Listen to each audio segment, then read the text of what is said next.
15 question में क्या बोल रहे हैं यहाँ पर, देखो 6 मीटर लंबाई वाले एक ऊर्ध्वाधर स्तंभ की भूमि पर छाया 4 मीटर है। एक स्तंभ है, ऐसा स्तंभ, और उसकी लंबाई कितनी है 6 मीटर, और उसकी जो छाया पड़ रही है वो धरती पर वो कितनी पड़ रही है 4 मीटर। बात समझ में आ गई? अच्छा, और उसी वक्त उसी समय एक मीनार की छाया कितनी है 28। एक मीनार है, मीनार आपको पता लंबी होगी, उसकी छाया कितनी बन रही है 28 मीटर बन रही है। बोलो बात समझ में आ गई आपको? तो आपको मीनार की क्या निकालनी है ऊंचाई। हमने मीनार की ऊंचाई क्या मान ली x मान ली। क्या मान ली? अब x निकालना है। देखो सवाल तो बहुत इजी है लेकिन थोड़ा सा लॉजिक समझ लो पहले। याद रखो जब सूरज आपकी एक सिधाई में होता है, क्या होता है एक सिधाई, मतलब उसी समय की बात है, तो यहाँ जो कोण बनते हैं वो सेम होते हैं। उन्नयन कोण क्या होते हैं सेम होते हैं हमेशा याद। उन्नयन मतलब जो ये कोण बन रहा है ना, ये सारे कोण आपस में क्या होते हैं बराबर, मतलब ये इसके बराबर होगा, ये इसके बराबर होगा। नहीं आई बात समझ में कि नहीं आई या नहीं आई? अगर आप दो व्यक्ति खड़े हैं और आप मतलब अपनी छाया देख रहे एक ही टाइम, मान लो एक छोटा है एक बड़ा है, तो जाहिर सी बात है एक की छाया छोटी बनेगी, एक की छाया कैसी बनेगी बड़ी बनेगी, है ना। और अनुपात जो होता है उनका एक अनुपात, तो इस मतलब इतनी बात समझ में छोटी बड़ी उनका जो अगर आप रेशियो देखोगे तो एक ही होगा। और आप याद रखो जो मीनार है वो भी सीधी खड़ी है। अगर आप वैसे नहीं समझ सकते, मीनार कैसी खड़ी है सीधी, मतलब यहाँ कितने अंश का कोण बन रहा है 90, और यहाँ पर 90। यहाँ तक तो समझ में आ गया।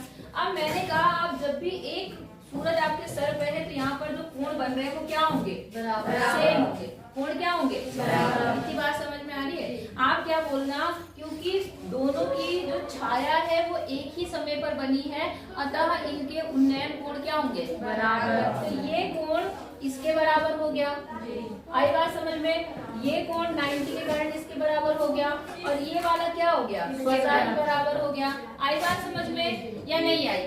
या आप कह देंगे कि ये अपने आप बराबर होगा, या स्वतः बोल दो, या वैसे भी बोल सकते हो आप नॉर्मली, जैसे मैंने बताया कि सब कोण बराबर। नहीं आई बात समझ में? अब ये त्रिभुज इसके क्या हो गया समरूप। तो समरूप त्रिभुज की संगत भुजाएं क्या होती है समानुपात। तो समानुपात में होगी तो सीधे लिखना इतना बटे इतना बराबर इतना बटे इतना, और उसको क्या कर लेना सॉल्व। नहीं आई बात समझ में? सीधे लिखना x किसके, ये किसके समानुपाती है x, और ये किसके समानुपाती है 28।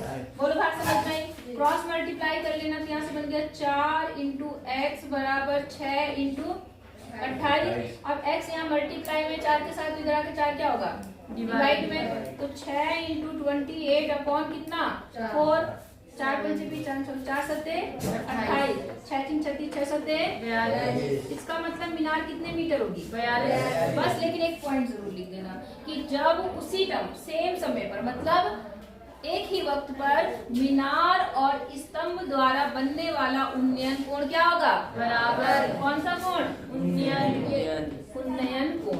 आई बात समझ में? तो आप सीधे लिखना कि ये इसके बराबर है 90 के कारण, ये इसके उन्नयन कोण होने के नाते, अभी उन्नयन कोण आगे पढ़ोगे आप क्या होता है, ठीक है। और ये कोण स्वतः बराबर हो जाएगा, इसलिए ये त्रिभुज इसके समरूप हो जाएगा, और समरूप होने पे संगत भुजाएं क्या होती है समानुपात में होती है, इसलिए ऐसा हो जाएगा। एक ही वक्त पर बनने वाले, हाँ एक ही वक्त पर सूर्य द्वारा बनने वाला उन्नयन कोण बराबर होता है। लिख लिया?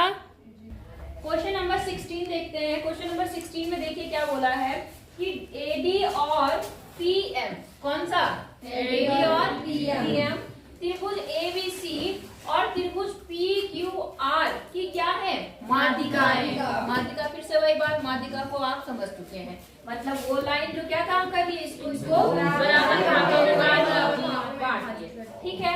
और दिया क्या है, दिया है कि त्रिभुज पहला वाला कौन सा त्रिभुज एबीसी समरूप है त्रिभुज पीक्यूआर, ये दिया है। और सिद्ध क्या करना है, देखिए सिद्ध करना है, क्या सिद्ध करना है AB बटा PQ बराबर AD बटा PM, AD बटे PM, ये आपको सिद्ध करना है। मतलब क्या सिद्ध करना है, देखो AD बटा क्या PQ और AM बटा PM, समझ गए? अब आप बटा पीएम। अब छोटी सी बात समझना, ये जो हमें सिद्ध करना है, मैंने कहा अनुपात तभी आता है जब भुजाएं अनुपात तभी आएगा जब त्रिभुज हम किस तरह से क्या कर दें, समरूप। और कौन सा त्रिभुज समरूप करेंगे, ये वाला AD और PQM है ना। अब उसके लिए हम जो दिया है उसका सहारा लेते हैं। पहले आप देखो कौन सा त्रिभुज किसके समरूप है, PQR ABC के समरूप है। इसका मतलब क्या है कि ये वाला कोण A, कौन सा कोण P के बराबर होगा, हाँ या ना, कोण B किसके बराबर होगा, और कोण C किसके बराबर होगा, इतनी बात समझ में आ गई। तो जब त्रिभुज समरूप है तो संगत भुजाएं क्या होंगी, समानुपाती। नहीं आई बात समझ में, लिख सकती हूँ मैं यहाँ पर। देखो मैं उपपत्ति में आती हूँ, उपपत्ति में हम क्या लिखेंगे, चूंकि त्रिभुज कौन सा वाला ABC समरूप दिया है किसके, PQR, इसलिए संगत भुजाएं क्या होंगी, समानुपात। अब संगत भुजाएं बताओ क्या होंगी वहाँ पर, AB बटा हाँ, PQ बराबर AD AC बटा PR बराबर BC बटा QR। यहाँ तक आपको समझ में आया कि नहीं आया। त्रिभुज समरूप है तो संगत भुजाएं क्या है, समानुपात में है। अब आप क्या काम करेंगे, जरा इन भुजाओं पे देखो, आपको ये माध्यिका दी है तो जो BC है वो दो भागों में बराबर बराबर बट रहा है, हाँ या ना। तो क्या मैं इस BC की जगह पर BD लिख सकते 2BD लिख सकती हूँ कि नहीं लिख सकती हूँ, लिख सकते पक्का क्या लिख सकती हूँ, 2BD। क्यों, क्योंकि BD एक और BD ये दोनों बराबर है ना, तो ये BD मिलकर 2BD बना दो, इसकी जगह पर मैं इसका ही नाम लिख देती हूँ, कोई दिक्कत है यहाँ पर। तो बस मैं क्या करेक्शन कर रही हूँ, जो आपका यहाँ पर है AB बटा PQ बराबर AC बटा कितना है PR बराबर जो ये था क्या BC की जगह मैंने लिखा 2BD और सेम ऐसे ही मैंने 2QM इसकी जगह पर 2QM। बोलो बात समझ में आई, 2 से 2 क्या हो गया, 2 से 2 कट गया। अब आप जरा ध्यान से देखो, हमें जो काम की भुजाएं हम सिर्फ उनको लेते हैं। आपके पास यहाँ पर क्या है, AB बटे PQ और बराबर BD बटे QM। फिलहाल मैंने ये लिया किससे, इस समीकरण 1 से, इसको मैं अगर समीकरण 1 बोलती हूँ तो समीकरण 1 से मैंने ये लिया, ये भी ले सकते हैं मगर मुझे अभी इसकी जरूरत नहीं है तो मैंने इसको ले लिया। समझ में आया मैंने इसको क्यों लिया, क्योंकि हमारा टारगेट क्या है, इस त्रिभुज को इस त्रिभुज के क्या करना, उनमें उस अनुपात में हमने वही वाली भुजाएं सिलेक्ट करी जो इस त्रिभुज में आ रही है। कौन कौन सी आ रही है, देखो एक तो AB आ रही है, कौन सी आ रही है AB, और दूसरी कौन सी आ रही है इस त्रिभुज में, इधर वाले में PQ आ रही है, और यहाँ से BD आ रही है, और यहाँ से क्या आ रही है तीसरी वाली भुजा जो AC है वो किस में आ रही है, इधर आ रही है, बाहर की तरफ आ रही है, इसमें भी बाहर की, तो उसकी अभी हमें जरूरत नहीं है क्योंकि हम किस त्रिभुज की तरफ है, हम किस त्रिभुज की तरफ हमारा फोकस है। बोलो बात समझ में आ गई, नहीं आई, आप जरा ध्यान से समझना।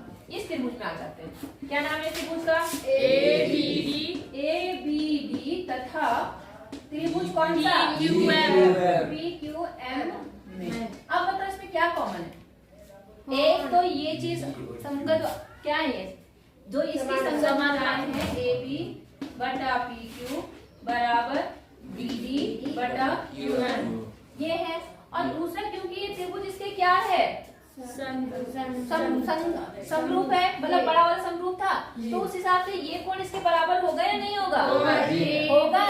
कौन सा कोण, ABD, हाँ किसके बराबर, नहीं आई बात समझ में, क्यों होगा, दिया है, हमने कुछ नहीं करा भाई, इन्होंने क्या कर रखा, दिया है। तो अगर हम इन छोटे त्रिभुज में ये चीजें ले रहे हैं तो देखिए ये इसके समानुपात में, ये इसके समानुपात में, और ये इसके क्या निष्कर्ष निकला,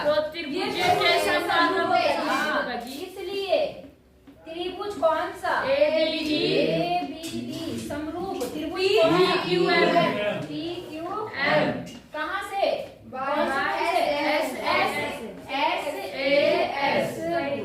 बोलो बात समझ में आ गई कि नहीं आई, आ गई।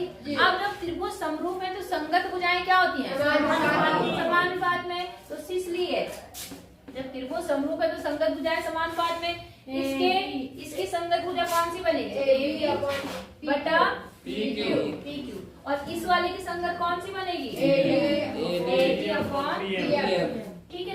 अगली वाली इन्होंने बोला नहीं सिद्ध करने के लिए, तो हम लेते भी नहीं है, बस हेंस वो तो बात समझ में आ गई।